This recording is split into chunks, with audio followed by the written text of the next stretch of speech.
Hello friends, welcome back to our channel. இந்த வீடியோவில் நம்ம என்ன பார்க்க போகிறோம்னு பார்த்தோம்னா நவம்பர் மந்த்துக்கான டாப் 50 இம்பார்ட்டன்ட் கரண்ட் அஃபேர்ஸ் பார்க்க போகிறோம். அதில் இன்றைக்கி பார்ட் 1 வீடியோ பார்க்க போகிறோம். அதில் இன்றைக்கி 25 கொஷின்ஸ் பார்க்க போகிறோம். இந்த வீடியோக்கான பிடிஎஃப் வந்து பார்த்தோம்னா பார்ட் 2 வீடியோவில் டிஸ்கிரிப்ஷனில் ஆட் பண்ணுறேன். வாங்க வீடியோக்குள்ளே போகலாம்.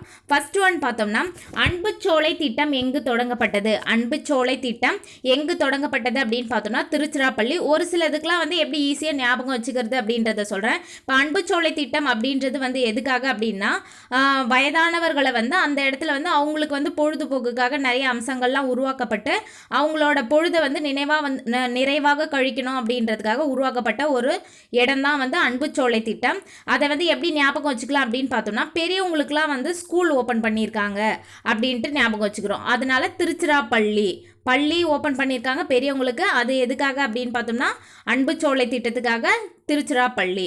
அடுத்து பார்த்தோம்னா தேசிய கல்வி தினம் என்று அனுசரிக்கப்படுகிறது நவம்பர் 11. அடுத்து பார்த்தோம்னா பிங்க் சஹேலி திறன் அட்டை எந்த நகரில் அறிமுகப்படுத்தப்பட்டது? பிங்க் சஹேலி திறன் அட்டை எந்த நகரில் அறிமுகப்படுத்தப்பட்டது? டெல்லியில் அறிமுகப்படுத்தப்பட்டது.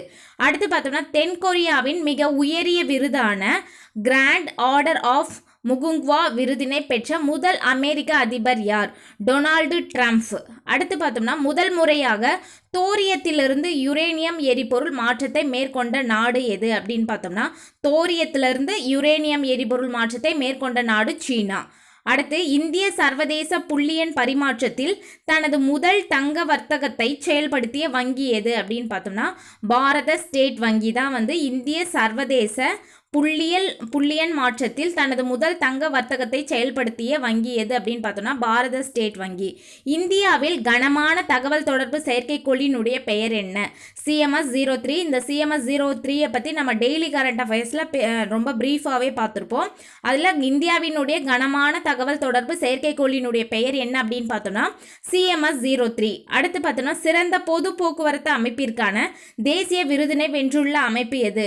சென்னை பொது நகர போக்குவரத்து தான் வந்து சிறந்த பொது போக்குவரத்து அமைப்பிற்கான தேசிய விருதை வந்து வென்றிருக்காங்க.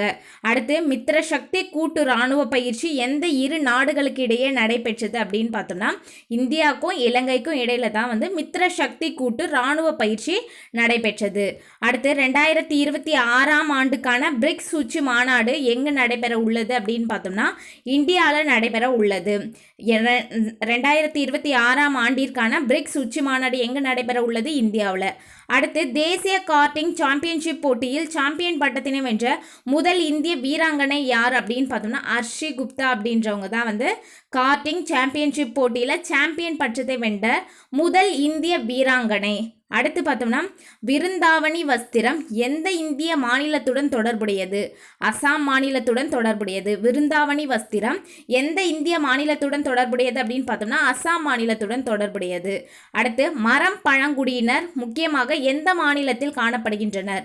மரம் பழங்குடியினர் முக்கியமாக எந்த மாநிலத்தில் காணப்படுறாங்க? மணிப்பூரில் காணப்படுறாங்க. அடுத்து சமீபத்தில் உலகின் முதல் வெள்ளை ஐபீரியன் லிங்க்ஸ் எந்த நாட்டில் காணப்படுகிறது?